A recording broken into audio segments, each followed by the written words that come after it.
നമസ്കാരം. പ്രധാന വാർത്തകൾ.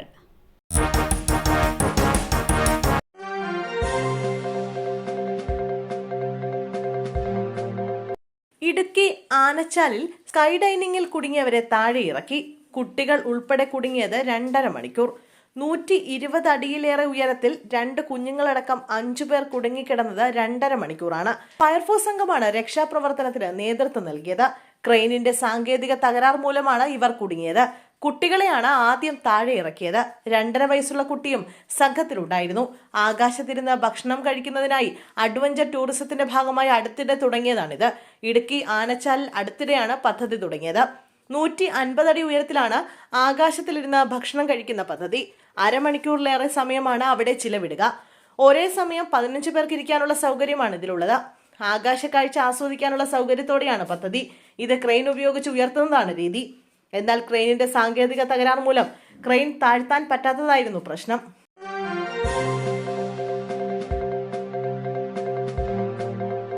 ഡിറ്റ്വ ചുഴലിക്കാറ്റ്. കേരള തീരത്ത് കടലാക്രമണത്തിനും കള്ളക്കടലിനും സാധ്യത.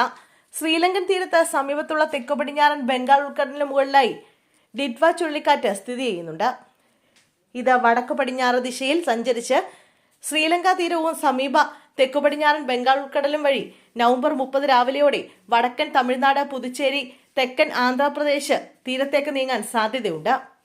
കടലാക്രമണത്തിന് സാധ്യതയുള്ളതിനാൽ മത്സ്യത്തൊഴിലാളികളും തീരദേശവാസികളും ജാഗ്രത പാലിക്കണമെന്നും കടൽക്ഷോഭം രൂക്ഷമാകാൻ സാധ്യതയുള്ളതിനാൽ അപകട മേഖലകളിൽ നിന്ന് അധികൃതരുടെ നിർദ്ദേശാനുസരണം മാറി താമസിക്കണമെന്നും കാലാവസ്ഥാ വകുപ്പ് അറിയിച്ചു.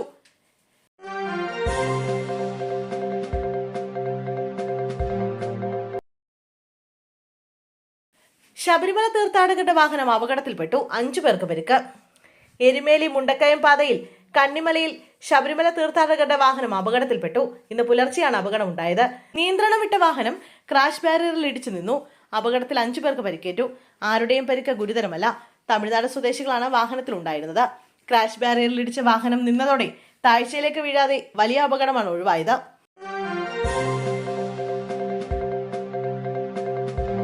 പുതിയ ലേബർ കോഡിനെതിരെ പ്രതിഷേധം ഘടിപ്പിക്കാൻ തൊഴിലാളി സംഘടനകൾ. രാജ്യവ്യാപകമായുള്ള പ്രതിഷേധം ശക്തമാക്കുന്നതിന്റെ ഭാഗമായി ദേശീയ പണിമുടക്കടക്കം പ്രഖ്യാപിക്കാനാണ് നീക്കം. തൊഴിലാളി സംഘടനകൾ ദേശീയ പണിമുടക്ക് ഉടൻ പ്രഖ്യാപിക്കുമെന്നാണ് വിവരം.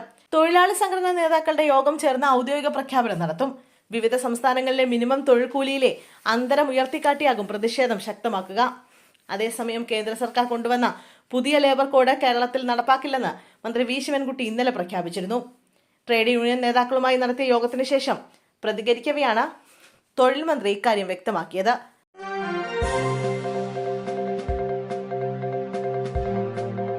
രാഹുലിനെതിരെ ലൈംഗിക പീഡന പരാതി. രാഹുൽ ഇരന്നു വാങ്ങിയ അടി, വടികൊടുത്ത് അടി വാങ്ങി.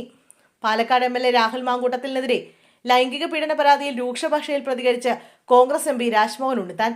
ആരോപണത്തിൽ അടിസ്ഥാനമുണ്ടെന്ന് കണ്ടാണ് രാഹുലിനെ പാർട്ടിയിൽ നിന്ന് സസ്പെൻഡ് ചെയ്തതെന്നും രാഹുൽ വടികൊടുത്ത് അടി വാങ്ങിയെന്നും രാജ്മോഹൻ ഉണ്ണിത്താൻ പ്രതികരിച്ചു. പാർലമെന്ററി പാർട്ടിയിൽ നിന്നും പുറത്താക്കിയിട്ടും രാഹുൽ പാർട്ടിയെയും ഇരയെയും മാധ്യമങ്ങളെയും വെല്ലുവിളിച്ചു. PR ഏജൻസിയെ ഉപയോഗിച്ച് കോൺഗ്രസ് നേതാക്കളെ രാഹുൽ ആക്രമിച്ചു. പ്രസവിച്ച അമ്മയെ തല്ലിയാൽ 2 അഭിപ്രായം വരാൻ പാടില്ല.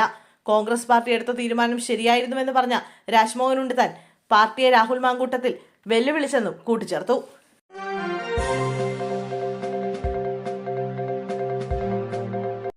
രാഗം സുനിൽ വധശ്രമ കേസ്.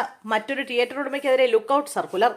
തൃശൂർ രാഗം സുനിൽ വധശ്രമ കേസിൽ പ്രവാസി വ്യവസായി റാഫേലിനെതിരെ ലുക്കൌട്ട് സർക്കുലർ ഇറക്കി. ഇയാളുടെ പേരാമ്പറമ്പിലെ വീട്ടിൽ പോലീസ് പരിശോധന നടത്തി. അതേസമയം ഇയാളുടെ ഇരിങ്ങാലക്കുടയിലെ വീട് പൂട്ടിയ നിലയിലാണ്. സിനിമാ നിർമ്മാതാവും ഇരിങ്ങാലക്കുടയിലെ തിയേറ്റർ ഉടമയുമായ റാഫേൽ സുനിലുമായുള്ള സാമ്പത്തിക തർക്കത്തെ തുടർന്നാണ് കൊട്ടേഷൻ കൊടുത്തതെന്നാണ് വിവരം. നിലവിൽ റാഫേലിനായുള്ള തിരച്ചിലാണ് പോലീസ്.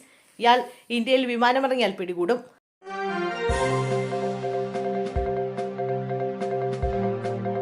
ഗർഡർ വീണ അപകടം.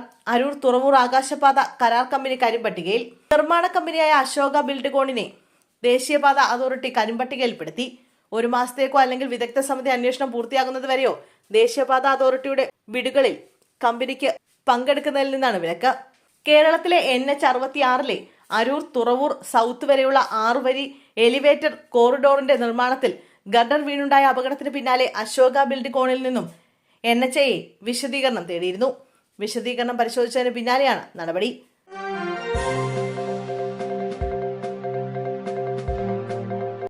പുനലൂർ മുക്കടവ് ആളുകേറ മലയിലെ കൊലപാതകത്തിൽ ലുക്കൌട്ട് നോട്ടീസ് പുറത്തുവിട്ട പോലീസ്. കേസിൽ പ്രതിയെന്ന് സംശയിക്കുന്ന ആളുടെ ചിത്രങ്ങളാണ് പോലീസ് പുറത്തുവിട്ടിരിക്കുന്നത്. വ്യക്തിയെ പരിചയമുള്ളവരോ തിരിച്ചറിയുന്നവരോ പോലീസിനെ അറിയിക്കണമെന്നാണ് നിർദ്ദേശം. 2 മാസം മുമ്പാണ് ആളുകേറ മലയിൽ കത്തിക്കരിഞ്ഞ നിലയിൽ മൃതദേഹം ചങ്ങലയിൽ ബന്ധിച്ച നിലയിൽ കണ്ടെത്തിയത്.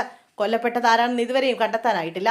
കഴിഞ്ഞ സെപ്റ്റംബറിലാണ് പുനലൂർ മുക്കടവ് ആളുകേറ മലയിൽ റബ്ബർ തോട്ടത്തിൽ ചങ്ങലയിൽ ബന്ധിച്ച നിലയിൽ കത്തിക്കരിഞ്ഞ മൃതദേഹം കണ്ടെത്തുന്നത്. റബ്ബർ മരത്തിൽ ബന്ധിച്ച നിലയിൽ കണ്ടെത്തിയ മൃതദേഹം ജീർണിച്ച അവസ്ഥയിലായിരുന്നു. ആദ്യം ആളെ തിരിച്ചറിഞ്ഞില്ല. പിന്നീട് പോസ്റ്റ്മോർട്ടം നടത്തിയതിനെ തുടർന്നാണ് മരിച്ചത് മധ്യവയസ്കരാണെന്നും ഇടത്തെ കാലിൽ മുടന്തുണ്ടെന്നുള്ള വിവരം പുറത്തു വന്നത്. എന്നാൽ ആളെ ഇതുവരെ തിരിച്ചറിയാൻ കഴിഞ്ഞിട്ടില്ല. തുടർന്നാണ് ഇപ്പോൾ പ്രതിയെന്ന് സംശയിക്കുന്ന ആളുടെ ചിത്രങ്ങൾ പുറത്തുവിട്ടിരിക്കുന്നത്. പമ്പിൽ നിന്നുള്ള ചിത്രങ്ങളാണിത്.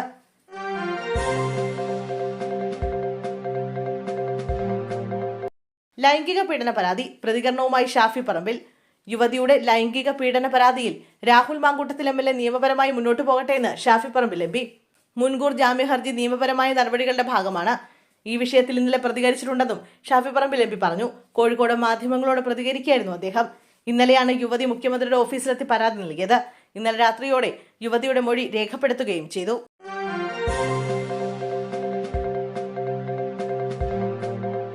കളമശ്ശേരിയിൽ ഗുഡ്സ് ട്രെയിൻ പാളം തെറ്റിയ സംഭവം. എഞ്ചിൻ ട്രാക്കിൽ നിന്ന് മാറ്റി. ഗുഡ്സ് ട്രെയിനിന്റെ എഞ്ചിൻ പാളം തെറ്റിയതിനെ തുടർന്ന് മറ്റു ട്രെയിനുകൾ വൈകിയാണ് ഓടുന്നത്. ഒരു ട്രാക്കിലൂടെയാണ് ഇപ്പോൾ ട്രെയിനുകൾ കടത്തിവിടുന്നത്. അല്പസമയത്തിനകം 2 ട്രാക്കിലൂടെയും ട്രെയിനുകൾ കടത്തിവിടും. എന്നാൽ ട്രെയിനുകൾ വൈകിയാണ് ഓടുന്നത്. സംഭവത്തെ തുടർന്ന് വിവിധ ട്രെയിനുകൾ പിടിച്ചിട്ടിരുന്നു. Guruvayur Ernakulam passenger, Eranad express, Ernakulam Bengaluru Vande Bharat, Ernakulam Palakkad MEMU തുടങ്ങിയ ട്രെയിനുകൾ 2 മണിക്കൂർ വൈകിയാണ് ഓടുന്നത്. ഉച്ചയ്ക്ക് 3 എറണാകുളത്ത് നിന്നും പുറപ്പെടേണ്ട പാലക്കാട് മെമു ട്രെയിൻ അടക്കം വൈകി.